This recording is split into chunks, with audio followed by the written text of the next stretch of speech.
Welcome back to Effing Interesting Things, the show where we look past the obvious and dig into the stories hiding underneath history. Today, we're taking on a big one. Who really won World War II? If you grew up watching Hollywood movies, you'd probably say America. D-Day, Band of Brothers, Saving Private Ryan.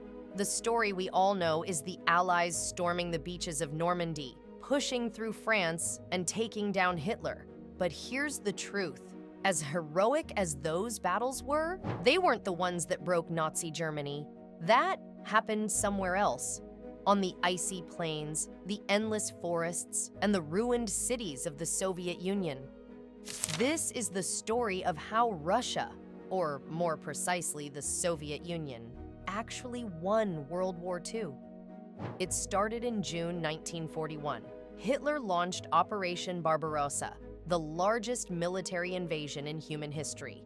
3 million German soldiers, thousands of tanks and planes, stretching across a front from the Baltic to the Black Sea.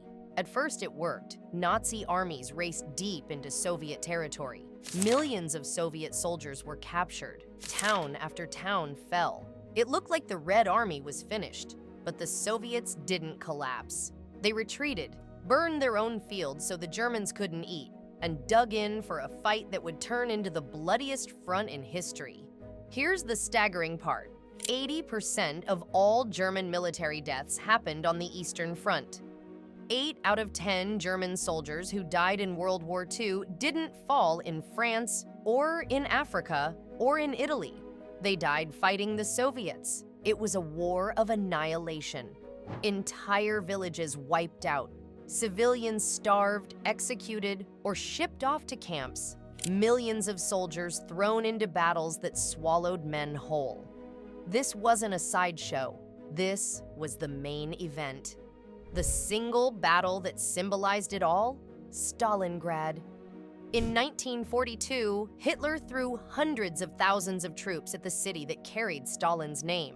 Street by street, room by room, soldiers fought with knives, grenades, even bricks and bare hands. The Soviets refused to give up, and in the freezing winter, they encircled the entire German Sixth Army.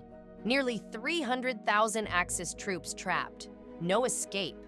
By February 1943, the once invincible German army surrendered. Stalingrad wasn't just a victory, it shattered the myth of Nazi invincibility.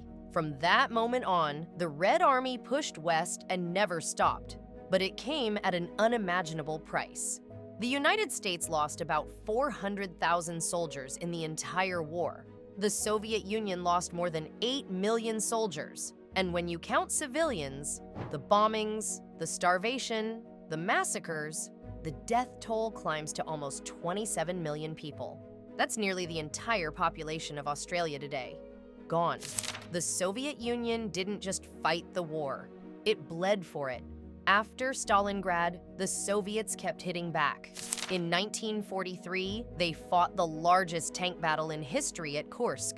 Thousands of tanks clashed. The Soviets won, and Germany's armored spearhead was broken. Then came Operation Bagration in 1944. While the Allies were landing in Normandy, the Soviets launched their own massive offensive in the east. In just 2 months, they destroyed Germany's Army Group Center. Over 500,000 men wiped off the map. It was the greatest defeat in German military history. From then on, nothing could stop the Red Army's march to Berlin. By early 1945, the Americans and British had crossed into Western Germany, but the Soviets were already at the gates of Berlin. And when the final battle came, it was the Red Army that stormed Hitler's bunker.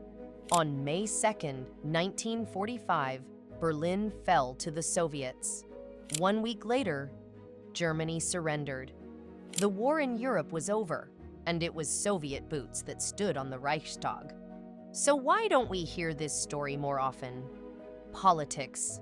After the war, the Cold War began. The West and the Soviet Union became enemies. So naturally, American and British histories celebrated their own victories and downplayed the Soviet role. Hollywood made sure D-Day became the turning point in popular imagination. And yes, it was important, But without the Soviet Union grinding down the German war machine in the east, the landings in Normandy might never have been possible. So how did Russia actually win World War II? By absorbing the largest invasion in history, by fighting and destroying the majority of Hitler's army, by enduring losses so staggering they almost defy imagination, and by taking Berlin itself. America and Britain absolutely mattered. Their industry, their supplies, their air power, their second front in France, all of it helped, but it was the Soviet Union that broke the back of Nazi Germany. That's the part of the story we don't always hear, but should never forget. That's it for today's episode. If you learned something new, don't forget to like this episode, hit subscribe, and share.